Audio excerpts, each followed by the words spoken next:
Antes de iniciarmos aqui a análise das disposições do projeto de CPC acerca da tutela de urgência e da tutela da evidência, eu me permito umas considerações iniciais sobre a figura do novo CPC. É bastante polêmica essa iniciativa de um novo CPC. Tem sido bastante polêmica a tramitação do projeto. Há quem diga que o projeto seria precipitado, porque nós temos um CPC funcional, bastante modificado recentemente, e seria uma demasia introduzir um novo CPC no direito processual civil brasileiro. E há quem diga o contrário, que o CPC vigente é um emaranhado de normas, não compõe um conjunto sistêmico de normas por conta justamente das reformas sucessivas a que foi submetido. Eu, particularmente, vejo com ótimos olhos, com muito bons olhos, a questão de um novo CPC. Sem dúvida nenhuma, no mínimo porque, da leitura que fiz do projeto, percebe-se harmonia, diálogo do texto consigo próprio. Ou seja, nós não temos aquelas disposições contraditórias entre si, como nós verificamos no CPC vigente. Essa revitalização da codificação processual que será ensejada por um novo CPC, me parece absolutamente positiva. Eu vejo com ótimos olhos o projeto de CPC, seja como iniciativa, seja pelo seu próprio conteúdo. Em termos de tutelas de urgência e tutelas de evidência, por exemplo, as disposições que nós conheceremos aqui na nossa palestra de hoje, elas por si só já caracterizam, me permitem dizer que, no mínimo por conta das disposições acerca das tutelas de urgência e de evidência, estamos diante de uma iniciativa louvável, que é essa iniciativa de um novo CPC. E me parece, encerrando essa parte inaugural aqui da nossa palestra, me parece também que muito do que nós temos de discussão processual no cotidiano forense, hoje, deriva justamente da falta de harmonia do CPC vigente. As disposições do CPC vigente, elas se contradizem em muitas passagens. Com um novo texto legislativo harmônico, ainda que não seja um texto perfeito, nós teríamos uma abreviação significativa de diversas discussões processuais que tomam a jurisprudência, que exigem a atenção da jurisprudência hoje. Então eu vejo com ótimos olhos a iniciativa de um novo CPC. Muito bem. Os temas que me foram confiados, tutela de urgência e tutela da evidência, atenção à nomenclatura, tutela da evidência, é assim que no CPC projetado consta, acarretarão, se aprovado o projeto, uma positivíssima mudança do regime do processo de urgência. Primeiro, por quê?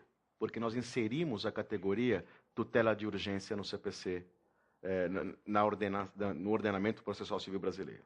Hoje nós não temos um conjunto tutelas de urgência na legislação processual. Nós temos as tutelas cautelares de um lado, artigos 896 e seguintes, e temos a tutela antecipada nos artigos 273 e 461. A doutrina, debruçando-se sobre o assunto, sobre o CPC vigente, acabou por cunhar uma nomenclatura chamada tutelas de urgência, na qual estariam inseridas as tutelas antecipatórias e cautelares. Entretanto, é uma referência doutrinária, não é uma referência legislativa. O projeto de CPC uniformiza a nomenclatura e cria um conjunto único chamado tutelas de urgência, no qual estão inseridas as tutelas cautelares e as tutelas de natureza antecipatória. Isso é ótimo. Por quê? Não faz mais sentido que nós falemos em fungibilidade entre tutelas cautelares e tutelas antecipatórias. Tudo será denominado tutela de urgência. Se terá natureza antecipatória ou cautelar, não importa. A parte, ao deduzir um pedido emergencial, ela não precisará se preocupar, no regime de um novo CPC, com o nomen iuris da providência que ela requereu. Se cautelar, se antecipatória de tutela. Será uma providência emergencial, uma providência de urgência. Isso é muito positivo. Quem não se lembra, quando entrou em vigor a tutela antecipada, lá em meados dos anos 90, aquela horrorosa postura judicial de indeferir providências cautelares sob o argumento de que a parte, na verdade, requeria uma providência antecipatória de tutela. Isso acontecia bastante. O juiz indeferia uma liminar requerida pela parte, sob o fundamento de que a parte requereu uma providência cautelar, porém eu acho que a providência correta seria antecipação de tutela. Indefiro, portanto, por falta de interesse de agir. Modalidade adequação. A parte requereu uma postura inadequada. Eu acredito que a postura seria outra, seria tutela antecipada ou cautelar, e a parte requereu ou cautelar ou tutela antecipada. Era alguma coisa absolutamente ininteligível para o jurisdicionado. Poxa, mas eu pedi algo emergencial. Por que este apego à nomenclatura? Depois, remendando-se esse cenário, criou-se a fungibilidade entre as tutelas de urgência, né? Mas ainda assim nós temos discussões sobre ser ou não uma via de mão dupla esta fungibilidade. Tutelas cautelares podem ser recebidas como antecipatórias e vice-versa, ou antecipatórias podem ser recebidas como cautelares e ponto. O caminho inverso não é possível. Enfim, são discussões de caráter, na minha ótica, puramente nominal, que enfraquecem, que tornam o processo civil ainda mais desrespeitado para o jurisdicionado. Né? O jurisdicionado não respeita o processo civil. Na ótica do jurisdicionado, o processo é um entrave entre ele, jurisdicionado, e o direito material. E essas discussões de caráter nominal, nomenclatura, essas filigranas que só fazem sentido na academia, né, num estudo puro do processo, é que tornam o processo alguma coisa antipática aos olhos do jurisdicionado. Né? O CPC projetado busca resolver esta questão, simplificando-a, criando um conjunto chamado tutelas de urgência. Não importa se de natureza cautelar ou antecipatória. O que importa é que a parte deduziu em juízo um pedido de socorro. Ponto.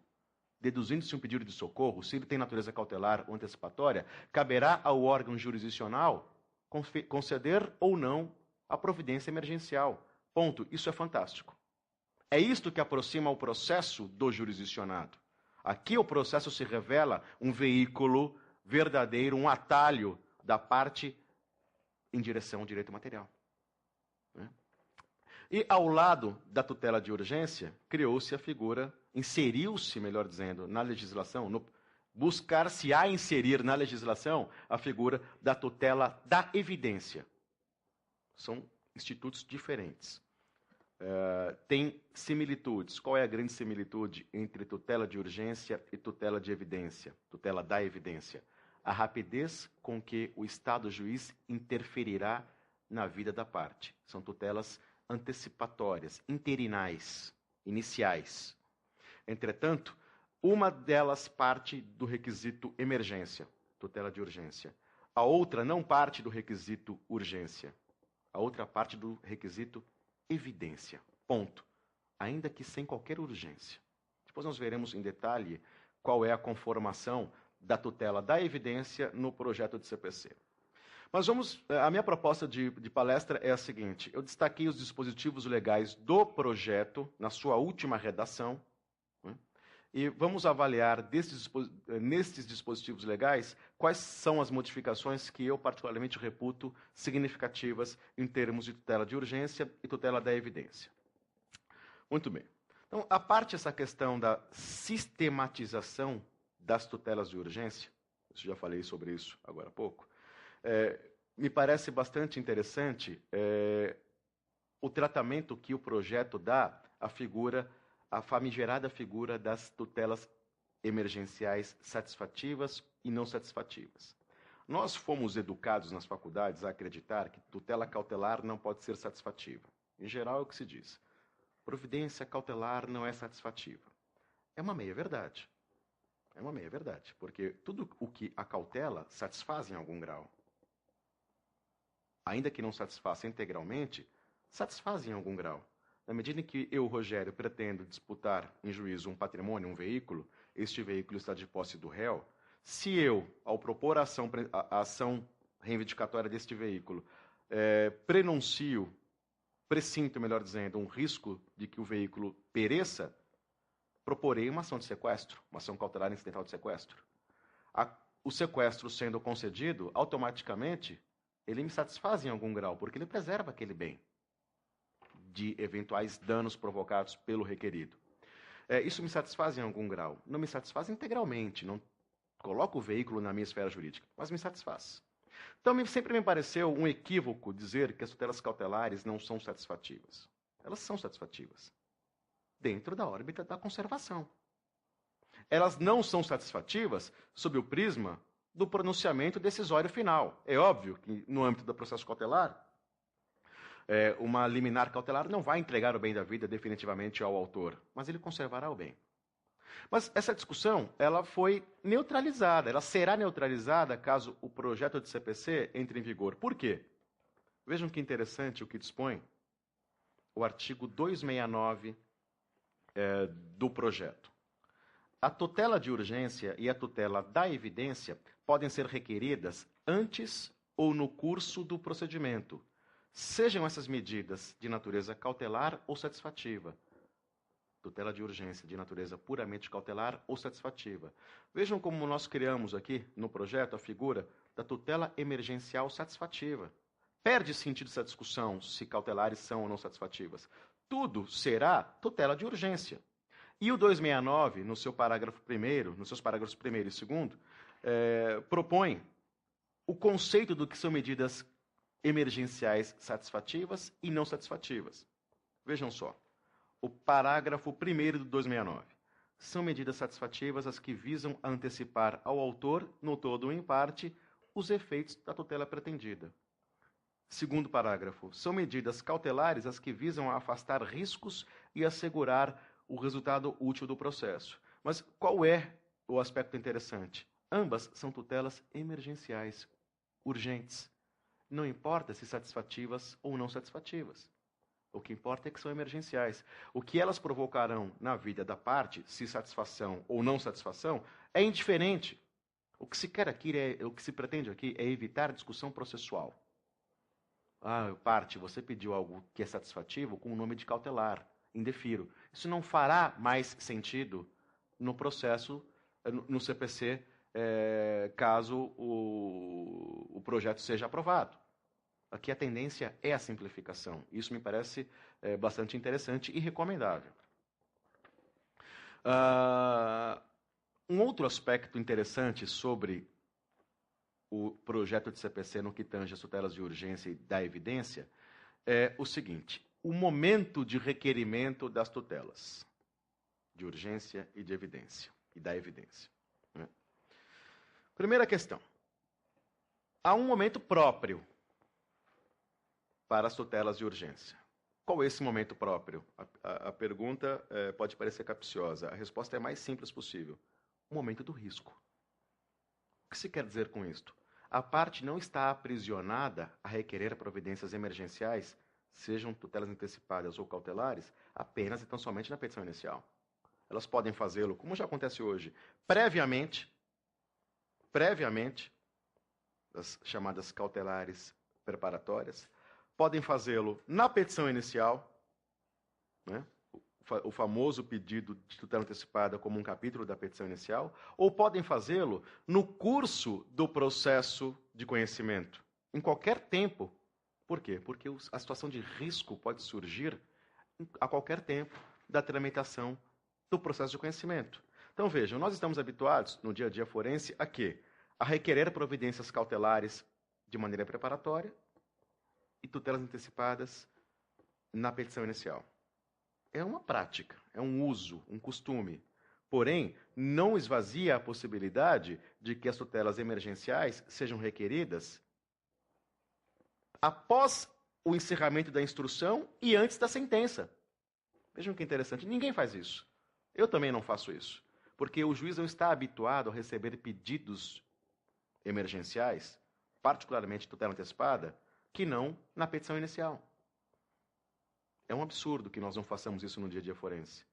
Qual é um dos requisitos da tutela antecipada? Prova inequívoca da verossimilhança. Muitas vezes, a prova inequívoca da verossimilhança não existe no momento da propositura da ação. Mas essa prova inequívoca da verossimilhança poderá existir quando? Após o encerramento da instrução. Aliás, é com o encerramento da instrução, depoimentos colhidos, pessoais ou de testemunhas, provas periciais, provas documentais, provas outras, é após a colheita da prova que o cenário fático do processo se apresenta pronto E por que não requerer tutela antecipada após o encerramento da instrução, antes da sentença? Porque nós não temos o hábito. Se nós tivéssemos o hábito e fizéssemos isso com frequência, os juízes seriam mais permeáveis a pedidos de tutela antecipada previamente à sentença, após encerrada a instrução. E qual seria o grande ganho prático de se conceder tutela antecipada na sentença por conta de um pedido deduzido após o encerramento da instrução? Hoje seria modificado o regime de recepção da execução, da apelação da sentença. Sentença que confirma a tutela antecipada tem a sua apelação recepcionável em que efeito? Só devolutivo. Sentença que confirma a tutela antecipada, ou na qual é concedida a tutela antecipada, gera eficácia singular da apelação em termos de suspensão da sentença. Gera eficácia singular da apelação. Ela não é recebida no duplo efeito, suspensivo e devolutivo, e sim só no efeito devolutivo. Mas nós não temos esse hábito. Nós, às vezes, nos contentamos com o juiz indefere tutela antecipada lá no comecinho, ninguém mais renova o pedido de tutela antecipada. Aí nós vencemos a ação, o que acontece? Como essa sentença não confirmou tutela antecipada, ela apenas deu procedência, ou nos deu a procedência, a apelação interposta pela parte adversa será recebida no duplo efeito. No projeto de CPC, busca-se deixar bastante clara a possibilidade de que a tutela antecipada poderá ser requerida a qualquer tempo. Então vejam o que diz aqui o artigo 269, parágrafos 3º e 4º. Terceiro, as medidas satisfativas, as medidas de urgência satisfativas, leiam, tutela antecipada, poderão ser requeridas na petição inicial, é assim na prática, ou no curso do processo. O que se pretende nessa segunda parte, no curso do processo, é remarcar a possibilidade de tutela antecipatória em outro momento que não da petição inicial. Isso significa antes da sentença, isso significa em segundo grau, tutela antecipada recursal, ou mesmo em instância excepcional, tutela antecipada em sede de recurso especial ou extraordinário. Não se aprisiona a tutela antecipada, que aqui é referida como medida satisfativa, ao momento da petição inicial. O parágrafo 4º do 269 diz o seguinte em relação ao momento das medidas cautelares. Poderão ser requeridas antecedentemente à causa principal ou incidentalmente. Aqui nenhuma novidade. Cautelar preparatória ou cautelar incidental. Eu faço apenas um acréscimo. Seja por ação cautelar autônoma, seja por pedido interno no processo em trâmite. As providências cautelares não necessariamente necessitam de ação cautelar própria para que sejam concedidas. O juiz poderá receber um pedido de natureza cautelar incidental no curso do próprio processo principal, da ação principal, por simples petição. A única situação em que obrigatoriamente a ação cautelar, melhor dizendo, a providência cautelar exigirá ação autônoma é o das cautelares preparatórias. Aí não tem jeito, não tem nenhuma ação principal em curso, a cautelar é preparatória, logo só por ação cautelar autônoma.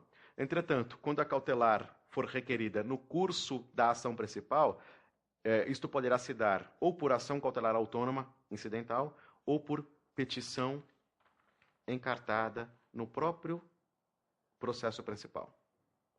Aliás, aqui vem uma pequena crítica. Eu até acredito que no projeto de CPC houve uma certa timidez da comissão ao estimular o pedido interno de providências cautelares.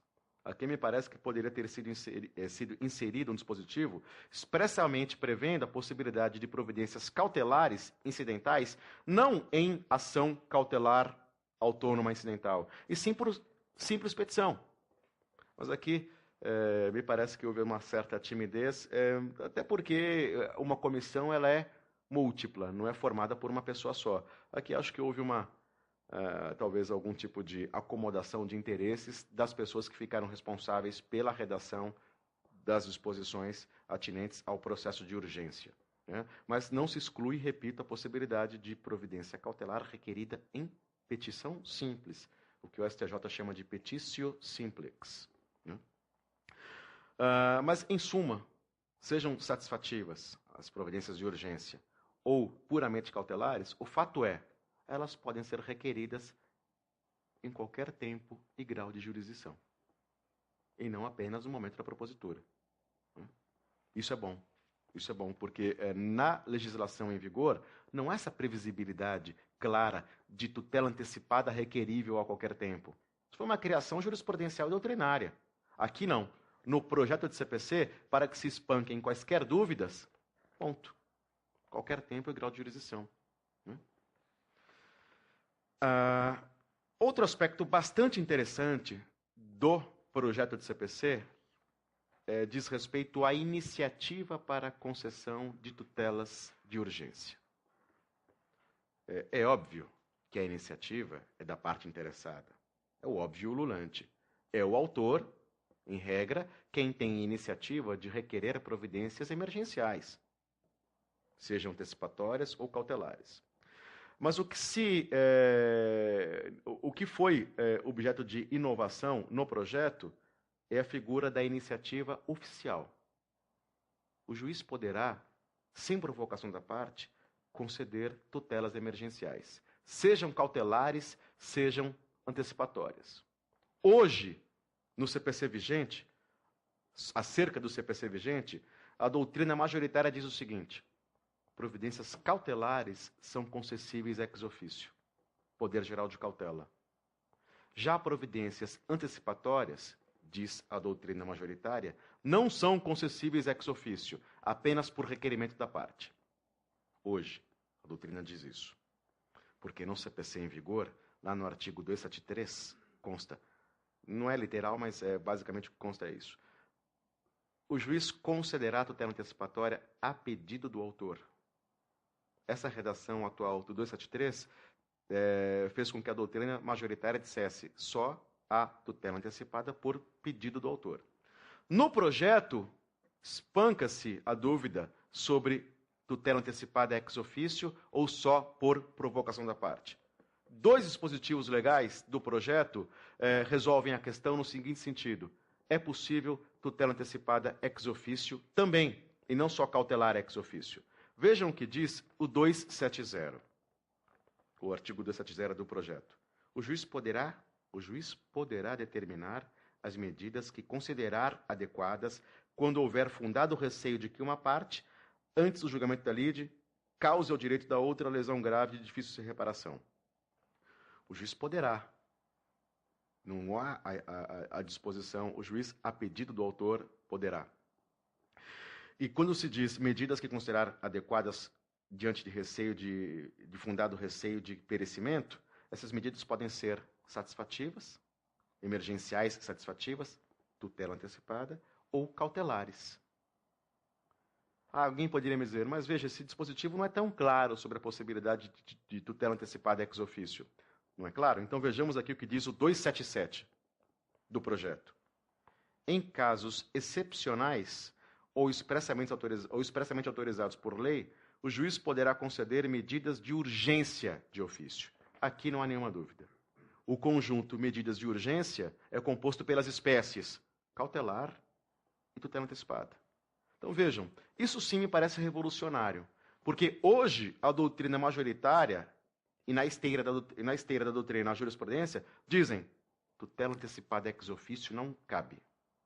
Se aprovado o projeto, caberá sim. Em que medida, em que grau, em que circunstância poderia surgir tutela antecipada ex officio?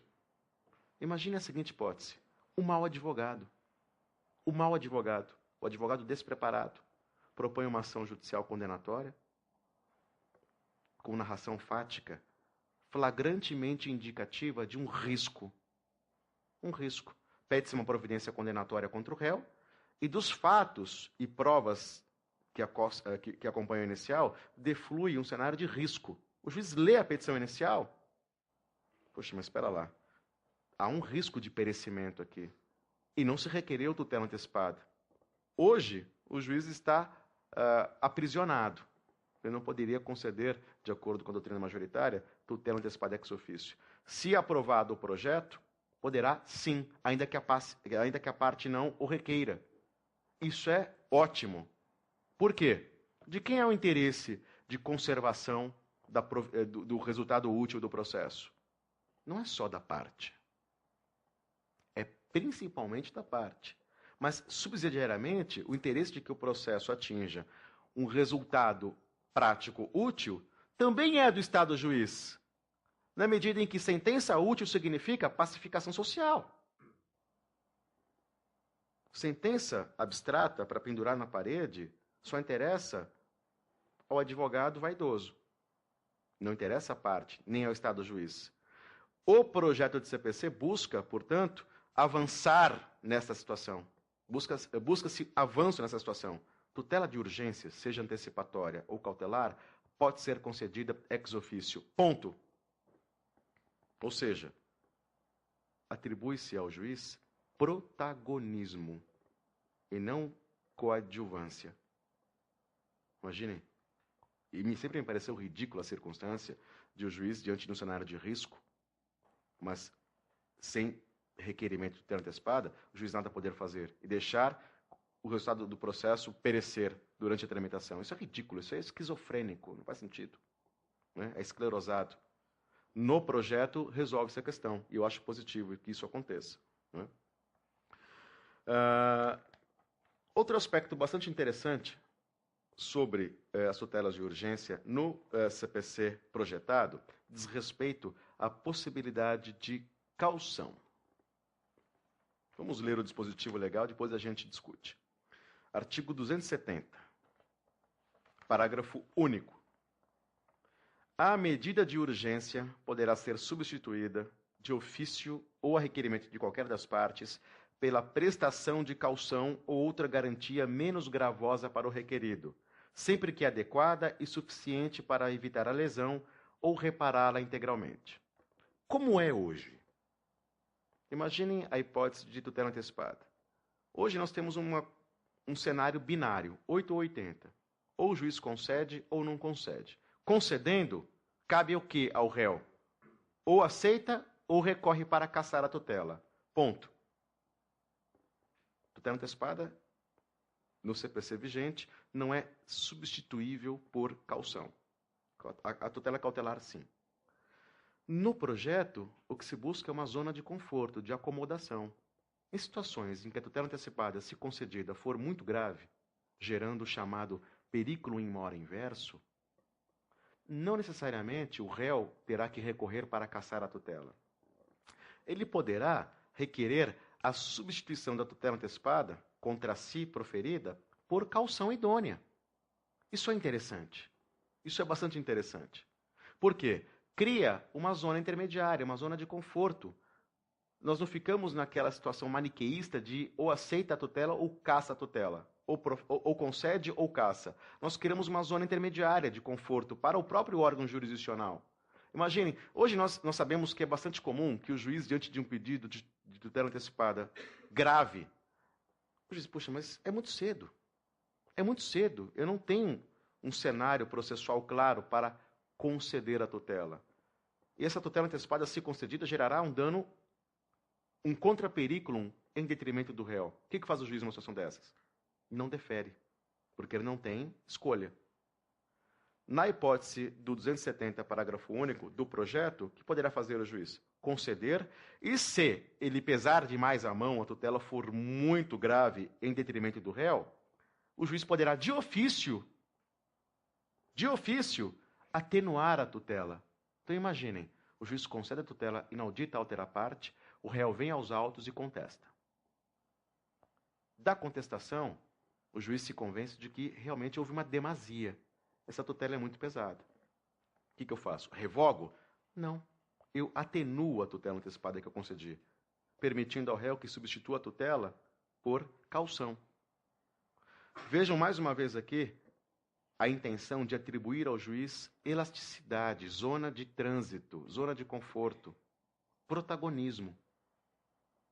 Percebam como, tanto aqui quanto na possibilidade de ter antecipado ex officio, nós estamos atribuindo ao magistrado poder decisório. E mais importante do que poder decisório, poder de resolução de um problema. Poder de resolução de um problema é algo além do que meramente poder decisório. Poder decisório é algo abstrato. Nem sempre uma decisão resolve um problema, concordam? Nem sempre a procedência resolve o problema. O que resolve o problema, muitas vezes, é a resolução desse problema. Há uma redundância aqui. O que resolve o problema é a resolução. O que resolve a vida da parte, o que traz o bem da vida para a parte, não é a decisão, é a resolução do problema. Nós, por exemplo, quem advoga no âmbito trabalhista sabe que, gostemos ou não, mas aquela postura do juiz de fomentar o acordo, muitas vezes, não é o justo, não é a decisão, porém resolve o problema. Não é isso? Resolve o problema. Faz um acordo, um cede um pouco, o outro cede um pouco, chega-se a um consenso. Aqui o que se pretende é resolver, muito mais do que decidir.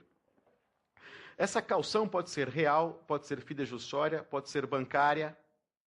Né? Aqui há um tipo aberto, não há números clausos. Né?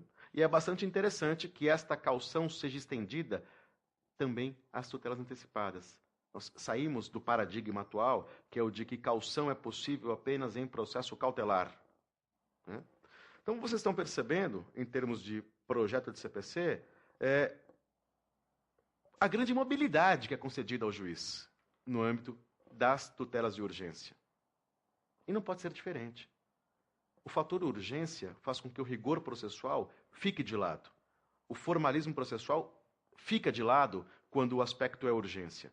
A urgência perfaz um elemento que tem que ser atendido pelo magistrado a despeito de normas formais que, em tese, impediriam a intervenção emergencial do juiz. Né? Já é um pouco assim no CPC vigente. Juiz absolutamente incompetente não pode proferir tutelas de urgência? Pode. Pode. Eu me lembro uma situação real em que eu estive em Campinas, bem num dia em que mudou o foro central de Campinas, que era no centro e foi transferido para a cidade judiciária. Isso foi em 2006, 2007, não me lembro. Estava em Campinas com uma ação de sustação de protesto. Campinas não tinha fórum funcionando nesse dia. O fórum central, que era lá no centro da cidade, estava fechado, e a cidade judiciária não estava inaugurada. Não tinha juiz atuante em Campinas. Tinha um coquetel de inauguração da cidade judiciária. Né? Tinha magistrados não atuantes, né? naquela ocasião. Fiquei com o estagiário na porta do fórum da cidade judiciária, do fórum novo. O que nós vamos fazer? Vamos esperar passar alguém com cara de juiz aqui e pedir para despachar a liminar aqui. É o único jeito. Mas sem distribuição? Sem distribuição. É tutela de urgência. O protesto vai acontecer hoje. Não deu outra. Passa lá pela Santos uma pessoa que eu julguei juiz pela indumentária, pelo aspecto, pelo andar. Né? A gente meio que se conhece. Né? Doutor, o senhor é juiz? Sou. Por quê? Eu sou juiz de família. Não tem fórum em Campinas funcionando. Eu preciso dessa liminar de sustação de protesto. Mas eu não tenho competência para isso. Mas o juiz, mesmo que incompetente, tem uma competência excepcional para tutelas de urgência. Mostrei lá um dispositivo do CPC, Poder Geral de Cautela, do 798. Né? Ele despacha. Concedo a ler, se convence do que estava sendo afirmado, concedo a liminar de sustação de protesto, mediante prestação de caução idônea, após a distribuição desta. Servindo a cópia da presente petição inicial como mandado. Eu nunca tinha visto algo parecido. Fomos ao tabelionato de protesto, funcionou, sustou-se o protesto. Então percebam como a urgência perfaz um fator de quê? De atenuação de rigores processuais. É o que acontece na hipótese. Né? O juiz poderá substituir tutela antecipada por caução e ponto. O que hoje não é admissível, não é previsível, aliás, não é previsto no CPC em vigor. Outra disposição interessante do projeto é a seguinte: ela pode parecer que chove no molhado, mas não é a intenção do legislador reformista aqui. Vejam o texto do 271. Na decisão que conceder ou negar a tutela de urgência e a tutela de evidência, o juiz indicará de modo claro e preciso as razões do seu convencimento. Parece que chove no molhado aqui, né? O que se diz aqui é: Excelência, fundamente sua decisão. A Constituição já diz isso, no artigo 93. Mas por que, então, o CPC projetado reiteraria esse dever de fundamentação? Porque o que nós vemos hoje em termos de tutelas de emergência é um verdadeiro descalabro na fundamentação. O que nós vemos hoje em dia? Presentes os requisitos, concedo. Ausentes os requisitos, nego. É um absurdo. Uma decisão que concede ou que nega tutela antecipada ou liminar cautelar, nesses termos, ela sequer te permite recorrer em regime de plenitude argumentativa. Você não sabe o que dizer. Por que o cara negou? Por que ele concedeu? Presentes requisitos? Em que medida? Por quê? Quais requisitos? Como acontece bastante isso, imagina, efeito suspensivo de agravo. É o que eles mais gostam de fazer. Indefiro, ausentes os requisitos. Defiro, presentes os requisitos. E aí? O que isso comunica ao jurisdicionado? Nada. Por isso que no projeto reitera-se esse dever do magistrado. Indicará de modo claro e preciso as razões do seu convencimento. Para quê? Para que a parte prejudicada possa exercer plenamente o seu direito de impugnação, o seu direito de recurso. Se vai funcionar? Acho que não. Acho que é norma, é letra morta, será letra morta, porque não vai funcionar. De todo modo, fica aqui a mensagem: fundamente a sua decisão. O parágrafo único do 271 diz também, nos traz também uma informação interessante. A decisão que concede ou que nega a tutela antecipada ou a tutela cautelar, em caráter liminar, será sempre impugnável por agravo de instrumento. Porque o agravo de instrumento só cabe em situações de urgência. E assim continuará no CPC projetado. Porque pressupõe-se que a decisão que concede ou que nega a tutela antecipada gera uma urgência, ou para a parte que teve denegado um pedido de tutela antecipada, ou para a parte que teve contra si concedido um pedido de tutela antecipada. O agravo será sempre sob a forma instrumental. Por quê? Porque a tutela, se concedida ou se negada, ela gera urgência para uma parte ou para outra. Urgência de reforma ou para que se conceda, ou urgência de reforma para que se casse. Aspecto também interessante sobre as tutelas de urgência é sobre a competência. Qual é a competência para a concessão de tutelas de urgência? Bom, num primeiro momento, não há dúvida nenhuma de que ações em primeiro grau de jurisdição, é óbvio que a tutela de urgência, seja cautelar ou satisfativa, será requerida ao juiz competente para a causa principal. Não é aqui que está a polêmica. A polêmica situa-se em outro ponto. E no caso de interposição de recurso? Especificamente quando o recurso quando o recurso é interponível na primeira instância. Apelação. Imaginem o seguinte: sentença proferida, a parte derrotada apela. A apelação está naquele trâmite em primeiro grau ainda, certo? A sentença gera risco de dano irreparável para o derrotado. Ele apela e ele precisará, no CPC reformado, ele não terá o efeito suspensivo da apelação automática, ele precisará requerer efeito suspensivo, correto? No CPC projetado, a apelação não terá efeito suspensivo automático. Será excepcional o efeito suspensivo. Portanto, toda sentença proferida no regime do CPC projetado será executável desde já, desaprovação. Essa execução imediata, provisória, poderá gerar o quê? Risco de dano irreparável para a parte derrotada. Ela terá que requerer a atribuição de efeito suspensivo na apelação, para que a sentença tenha a sua execução obstada. Esse requerimento de efeito suspensivo na apelação tem natureza puramente de urgência. A pergunta que se faz é: quem terá competência para a apreciação desse pedido de urgência na apelação? O primeiro grau ou o segundo grau? Hoje, como é? Hoje, permite-se que tanto o primeiro grau quanto o segundo grau conheçam de pedidos de urgência deduzidos em apelação que só tenha efeito devolutivo. Não existe restrição. Em que pese o CPC dizer que a competência para o CPC em vigor dizer que a competência para tutelas emergenciais ou cautelares seja do órgão recursal, na prática se admite jurisprudência pacificada que também em primeiro grau, quando a apelação é interposta em primeiro grau, se requeira tutelas de emergência. No CPC projetado, não será possível requerimento de tutelas de urgência recursal ao primeiro grau, só ao órgão que julgará o recurso. E surge daí um problema. E quando o recurso for interposto no primeiro grau? A apelação. No juízo aquó. Isso acontece com a apelação e com os recursos especial e extraordinário, que são interpostos no órgão aquó para julgamento no órgão de quem? Como é que fazemos esses recursos interponíveis no órgão aquó para julgamento pelo órgão de quem? Como é que fazemos em termos de tutelas de emergência? Sendo que o CPC projetado diz que tem que ser requeridas as tutelas emergenciais no juízo ad quem? Ou ação cautelar distribuída junto ao próprio tribunal ad quem? Ou petição, não sei qual vai ser a nomenclatura que o STJ dará a essa petição, e o TJ de São Paulo dará essa petição, uma petição como fosse uma petição inicial de pedido de atribuição de tutela antecipada recursal. Petição inicial, entre aspas, um pedido novo no tribunal, distribuído no tribunal, de adesão de efeito suspensivo a recurso. Para que seja distribuído, tornando prevento o relator para a apelação que estará onde? Ainda no primeiro grau.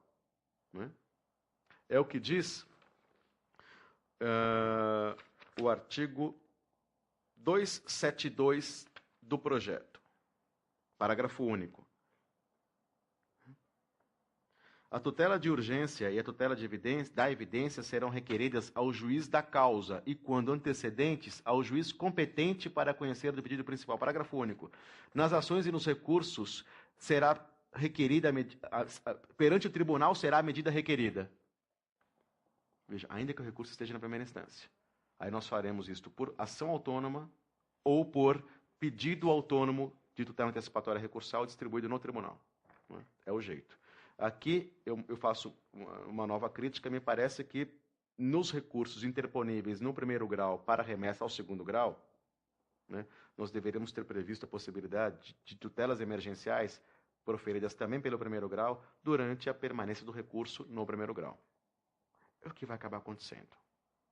Porque diante da urgência, os rigores processuais ficam de lado. Né? Mas como norma, como princípio legislativo no CPC projetado, o que se quer é que o tribunal conheça de pedidos emergenciais, quando interposto o recurso, ainda que o recurso esteja em primeiro grau de jurisdição. E como que se efetivará a medida emergencial no CPC projetado? Vamos imaginar o seguinte: tutela antecipada concedida. Tutela antecipada para entrega de coisa. Como funciona hoje o cumprimento da tutela antecipada? A tutela antecipada, entrega de coisa, por exemplo, réu entregue o carro ao autor, hoje se cumpre nos mesmos termos da execução provisória. É o que se diz no CPC, execução provisória. Pode extrair carta de sentença, pode fazer pedido nos próprios autos.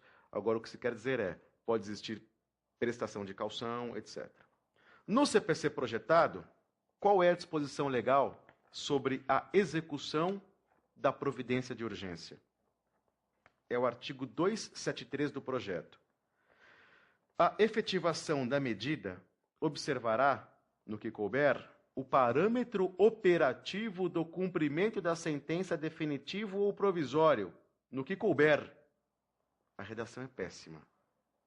Repito, a efetivação da medida observará, no que couber, o parâmetro operativo do cumprimento da sentença definitiva ou provisória, no que couber. Está escrito aqui, não estou inventando. Vamos traduzir isso para a linguagem comum, mais simples. Tutela antecipada ou tutela cautelar liminarmente concedidas serão exequíveis nos mesmos termos do cumprimento de sentença. Ou seja, petição simples, com intimação do requerido na pessoa do advogado para que cumpra o preceito antecipatório ou cautelar, no que couber. O no que couber me parece o seguinte: não caberá a multa no caso de inadimplemento. Essa multa só caberá quando houver cumprimento de sentença e não cumprimento de tutela cautelar ou tutela antecipatória. Por quê? Porque sentença é definitiva. Tutela cautelar ou antecipatória são provimentos interinais, provisórios. Daí eu imagino que não se aplica, nessa hipótese, a multa de 10% no caso de não cumprimento. Agora, resumo da ópera, o que se pretende é que seja simples este cumprimento. Petição simples, nos próprios autos, determinada intimação do requerido, na figura do advogado, para que ele cumpra a providência antecipatória ou cautelar. Ponto. No que couber, né, que diz aqui. Essa exposição no que couber, ela é terrível para nós, né? Quando cabe? No que couber desde que não exista violação de toda a pequeníssima legislação processual que existe no Brasil. Esse é o que, no que couber, né? Essa é a extensão da expressão no que couber. Mas, de todo modo, é elogiável a disposição porque cria a figura do cumprimento, não de sentença, do cumprimento de tutela de urgência.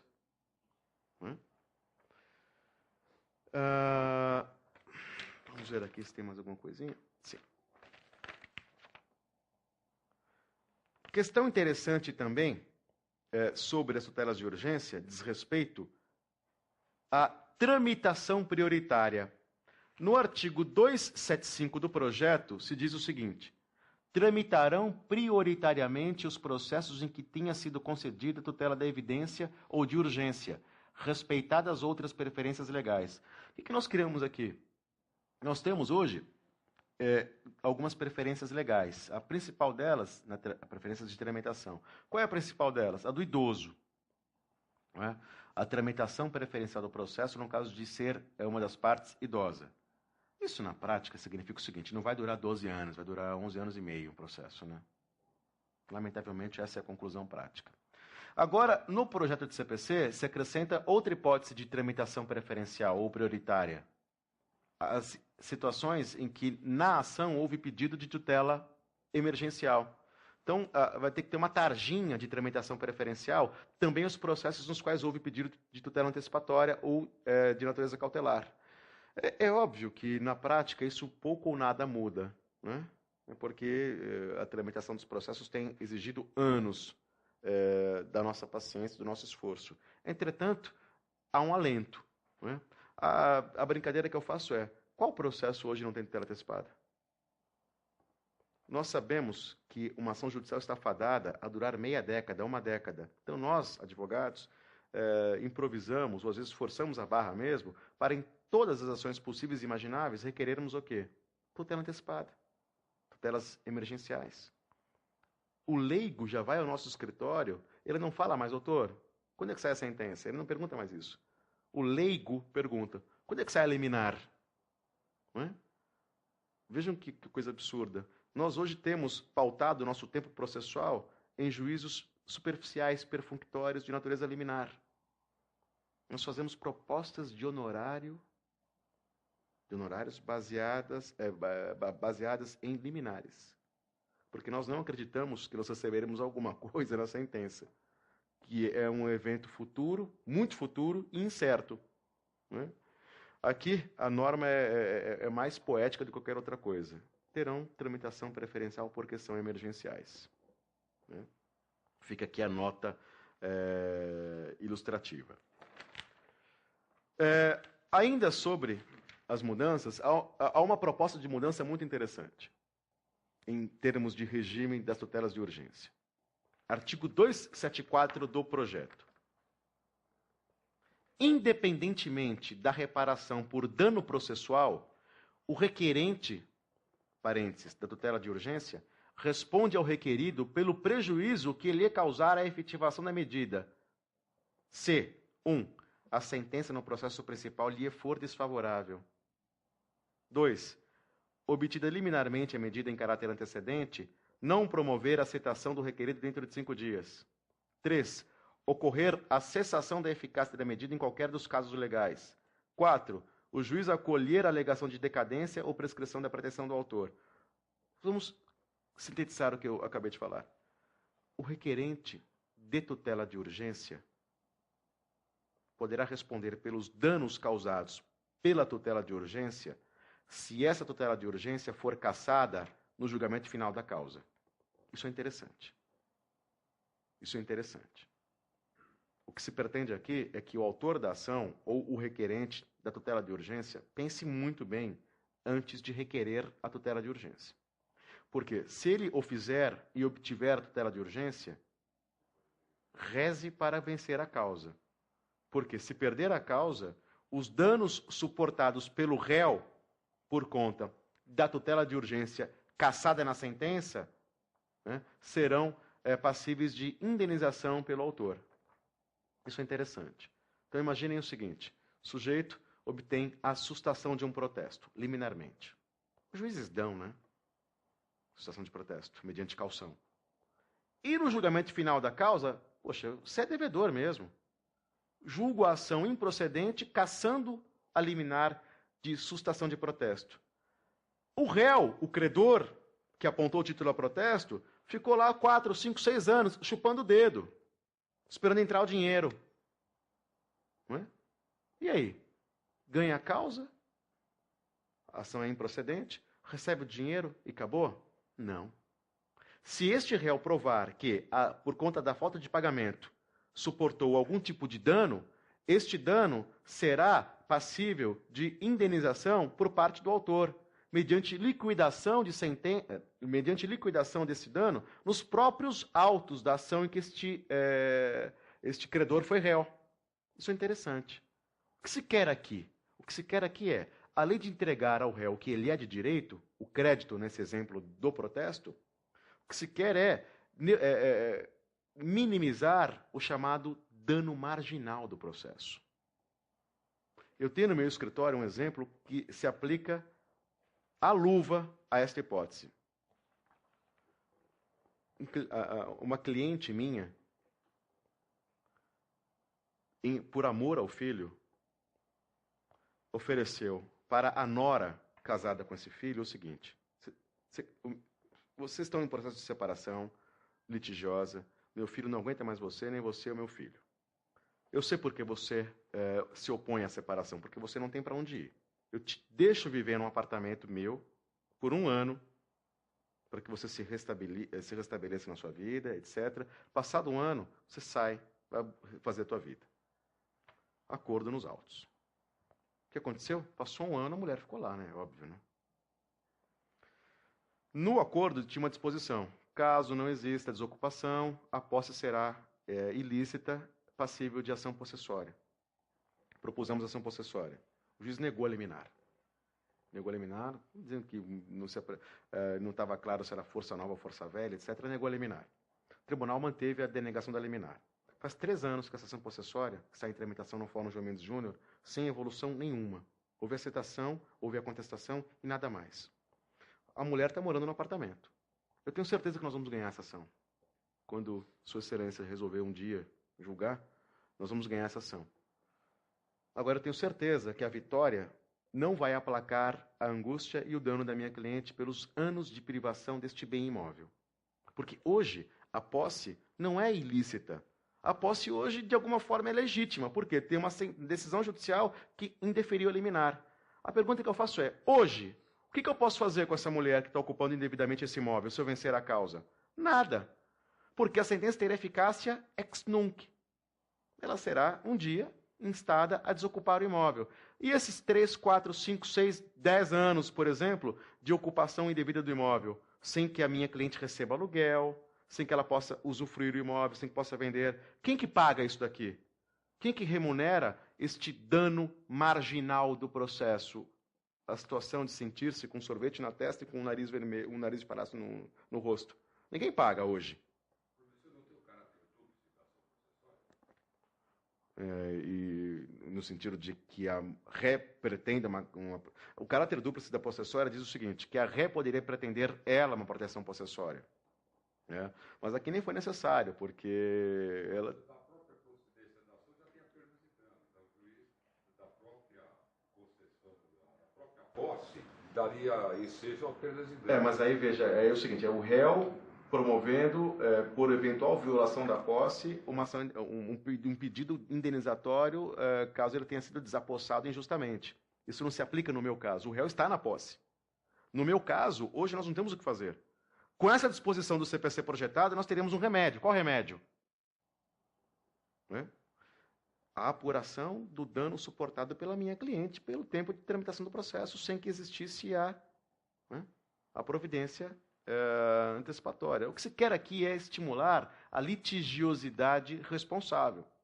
Né? Essa disposição é bastante interessante. É o artigo 274 do projeto. E estimula que aquele que requerer tutela antecipada o faça de forma responsável, porque se gerar algum dano, tanto na via negativa quanto na positiva, existirá a possibilidade de apuração de perdas e danos daquele que teve a favor de si tutela antecipada cassada ou daquele que teve a favor de si uma denegação de tutela antecipada. O que se quer aqui é reparar dano decorrente do mau uso do processo. Bom, falemos agora da chamada tutela da evidência. Gente, este nome, tutela da evidência, em que pese seja inovador no processo, no projeto de CPC, ele não perfaz exatamente uma novidade em termos processuais. Hoje nós temos no CPC em vigor tutela da evidência. O que significa tutela da evidência? Significa o seguinte: a concessão de uma tutela antecipada, ou seja, a antecipação dos efeitos da sentença final em determinado processo, a bem de uma das partes, da parte autora, independentemente de que exista periculum in mora. Por isso a nomenclatura tutela da evidência. O que isso quer dizer?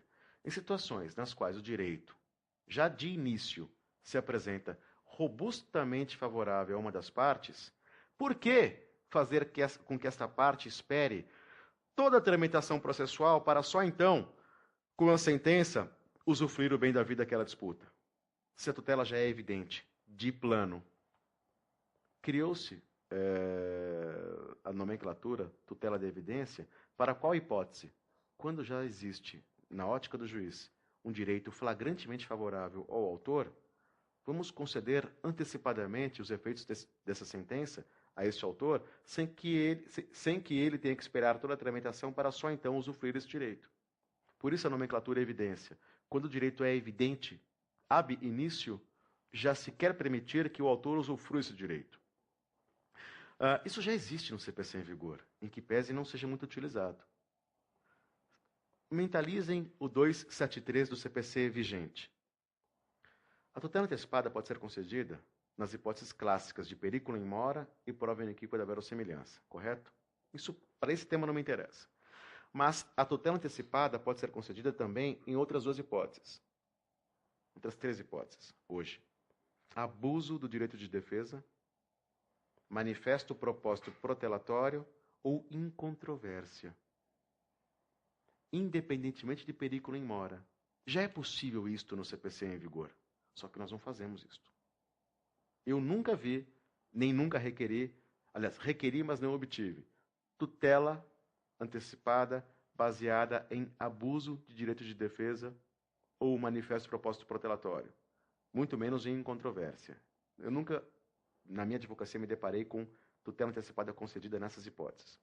No CPC projetado, o que se pretende é estimular o litigante a requerer tutela antecipatória da evidência, independentemente de urgência, de periculum in mora, porque a tutela da evidência não é tutela de urgência, muito pelo contrário, ela não pressupõe urgência. Há algumas situações no dia a dia forense que se encaixariam perfeitamente com essa hipótese de tutela da evidência. Por exemplo, matéria de plano econômico. Nós tivemos, aí, 2, 3 anos atrás, essas ações de plano Bresser, plano Verão, plano Collor. Né? Plano Collor no ano retrasado, passado. Gente, jurisprudência pacificada do STJ sobre o tema. Pacificada.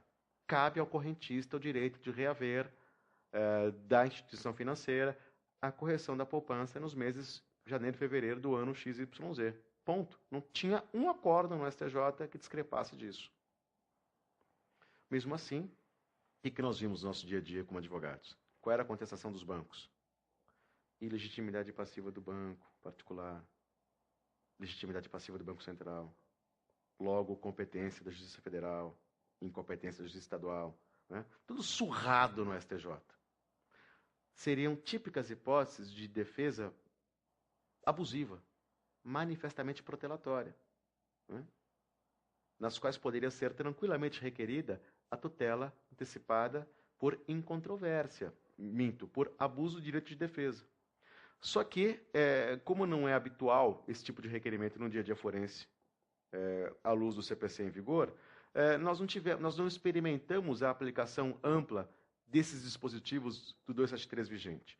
No projeto, aí eu falo do artigo 278 do projeto, pretende-se estimular essa tutela da evidência. Ou seja, quando for situação de manifesta desrazão do réu, juiz, dê logo ao autor o que é dele. Maiormente, quando você, juiz, já sabe como vai julgar. Aquela hipótese clássica de defesa surrada, INJEC, por exemplo. Imagine INJEC. Não é? Ação indenizatória, INJEC, por corte de serviço telefônico de operadora. É o que mais tem. O juiz já sabe como ele vai julgar. Ele já pode julgar de plano. A defesa é repetida, recorta e cola. O advogado que vai nem ler a contestação, ele aparece na porta, vem o estagiário com a contestação que serve para tudo, tão genérica, protocola, fica aquela simulação, né? Tem acordo? Não, não tem. E aí espera um ano, tem a audiência de instrução. Não tem instrução nenhuma, a matéria já está conhecida pelo juiz, mas vai ali a parte autora, vai a parte ré, faz uma simulação na audiência, não tem acordo, ele julga, recorta e cola uma sentença. Por que todo esse tempo de tramitação, sendo que já é possível conceder antecipadamente a tutela da evidência? Ou seja, direito evidente. Qual que seria a grande consequência disso? O réu profissional deixaria de enxergar, nessa sua condição de réu, uma conveniência. Porque ele saberia do seguinte: poxa, eu vou gastar com advogado e vou ter na cabeça, logo no começo do processo, uma providência antecipatória. Deixa eu pagar esse negócio. Deixa eu mudar a minha conduta. Deixa eu fazer um propósito de acordo. Porque hoje é uma conveniência. Hoje é uma conveniência. O escritório grande cobra R$30 por mês para conduzir uma causa. É muito mais conveniente pagar os R$30 por mês por 1 ano, 2, 3, 4, do que fazer uma composição com a parte autora. Por quê? Porque não é prática no cotidiano forense atual a tutela da evidência. No projeto, quer-se estimular a tutela da evidência. E o legislador reformista aqui foi além. Vejam que interessante. Será dispensada, artigo 278, será dispensada a demonstração de risco de dano irreparável quando, 1. Ficar caracterizado o abuso de direito de defesa ou o manifesto propósito protelatório do requerido. 2. Um ou mais dos pedidos cumulados, ou parcela deles, mostrar-se incontroverso. Aqui vem uma disposição interessante. Caso em que a solução será definitiva, ou seja, nessa hipótese, em incontrovérsia, o réu não contesta, é revel, ou contesta sem questionar a petição inicial, faz uma contestação genérica que não impugna a petição inicial, a tutela de evidência aqui não será interlocutória, será sentença. Caso em que a solução será definitiva, a tutela de evidência aqui será definitiva, será sentença. Vejam aqui o que quer o legislador reformista. Quer que, naquele juízo reservado à tutela antecipada, ao invés de simplesmente antecipar a tutela por incontrovérsia, o que quer o legislador é que o juiz julgue a demanda por incontrovérsia. A tutela de evidência aqui é sentença, nessa hipótese. Uma observação. De alguma forma, isso já existe no CPC em vigor. Julgamento antecipado da lide,